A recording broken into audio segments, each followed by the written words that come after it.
बहुत समय पहले की बात है। एक घना और सुंदर जंगल था जहां हर तरह के जानवर प्रेम और शांति से रहते थे। उसी जंगल में एक हरे रंग का अनोखा हिरण रहता था। वह बहुत शांत, सौम्य और अपनी दुनिया में मस्त रहने वाला जीव था। उसी जंगल के दूसरे कोने में एक और विचित्र प्राणी रहता था, एक पीले रंग का, गुलाबी रंग की धारियों वाला खरगोश। यह खरगोश बेहद चंचल और चतुर था। उसका व्यवहार मस्ती भरा था और वह जंगल के सभी जानवरों में लोकप्रिय था। एक दिन जंगल के झरने के पास इन दोनों की मुलाकात हुई। पहले पहल दोनों एक दूसरे को देखकर चकित हुए, क्योंकि उन्होंने ऐसा अनोखा जीव पहले कभी नहीं देखा था। लेकिन जल्द ही उनकी बातचीत शुरू हुई और कुछ ही समय में वे अच्छे मित्र बन गए। हरे हिरण को खरगोश की बातों में मजा आने लगा और खरगोश को हिरण की शांत प्रवृत्ति बहुत भाई। समय बीतता गया और उनकी दोस्ती गहरी होती गई। परंतु जैसे हर रिश्ता एक कठिन मोड़ से गुजरता है, वैसा ही इनके साथ भी हुआ। एक दिन किसी छोटी सी बात पर दोनों में बहस हो गई। बात इतनी बढ़ गई कि दोनों ने एक दूसरे को अपशब्द कहे और एक दूसरे के दुश्मन बन गए। हिरण को गुस्सा इतना आया कि उसने यह ठान लिया कि वह खरगोश को मार डालेगा। रात का समय था, चांदनी फैली हुई थी और जंगल शांत था। खरगोश अपनी बिल में गहरी नींद में सो रहा था। तभी हिरण चुपचाप उसकी बिल के पास आया और उस पर हमला करने की कोशिश की, पर खरगोश की नींद हल्की थी। उसने आहट सुनी और समय रहते अपनी जान बचाकर वहां से भाग निकला।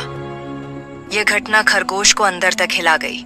उसने सोचा, अब अगर मैं कुछ नहीं करूंगा तो एक दिन यह हिरण मुझे सच में मार डालेगा। वह सीधा जंगल के गहरे हिस्से में स्थित एक प्राचीन गुफा में गया, जहां वर्षों से कोई नहीं गया था। वहां उसने भगवान महादेव की मूर्ति देखी और वहीं बैठकर कठोर तपस्या करने लगा। दिन बीतने लगे, वह न खाता न पीता, बस महादेव का ध्यान करता। अंततः भगवान महादेव उसकी भक्ति से प्रसन्न हुए और प्रकट होकर बोले, वत्स, मैं तुम्हारी तपस्या से प्रसन्न हूँ, मांगो जो तुम्हें चाहिए। खरगोश ने हाथ जोड़कर कहा, हे प्रभु, मुझे इतना बलवान बना दीजिए कि मैं अपने शत्रु से अपनी रक्षा कर सकूं। महादेव ने उसे आशीर्वाद दिया और दिव्य शक्ति प्रदान की। देखते ही देखते वह छोटा सा खरगोश अब एक भयानक, शक्तिशाली और डरावना योद्धा बन गया। इधर हिरण भी शांति से नहीं बैठा था। उसने भी जंगल में एक चमत्कारी फल के बारे में सुना, जिसे खाने से असाधारण शक्ति प्राप्त होती है। एक दिन वह फल उसे मिल गया। उसने वह फल खा लिया और कुछ ही क्षणों में उसकी ताकत कई गुना बढ़ गई। अब दोनों ही बलवान हो चुके थे। दोनों को एक दूसरे से बदला लेना था। एक दिन जंगल के मैदान में उनकी भयंकर भिड़ंत हुई। जंगल के सभी जानवर सहमे हुए किनारे से यह युद्ध देख रहे थे।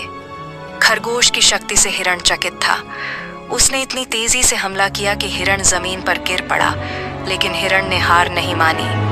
वह उठा और पूरे जोश से खरगोश पर पलटवार किया। दोनों के पास ईश्वरीय शक्ति थी। एक के पास महादेव का आशीर्वाद, दूसरे के पास उन्हीं का चमत्कारी फल। युद्ध घंटे भर से अधिक चला। पेड़ गिरने लगे, जमीन कांपने लगी और पूरा जंगल डर के साये में आ गया। अंततः यह भयंकर युद्ध इतना घातक हो गया कि दोनों की जान चली गई। दोनों वीर गति को प्राप्त हो गए। कुछ क्षणों बाद एक दिव्य प्रकाश फैला और भगवान महादेव स्वयं प्रकट हुए। उनके चेहरे पर करुणा और दुहक की झलक थी। उन्होंने पूरे जंगल को संबोधित करते हुए कहा, हे वनवासियों, यह क्या हो गया? जिन दो प्राणियों ने मित्रता की मिसाल कायम की थी, वे आज द्वेष और घृणा में अपनी जान गंवा बैठे। बल और शक्ति का उपयोग कभी अहंकार और बदले के लिए नहीं करना चाहिए।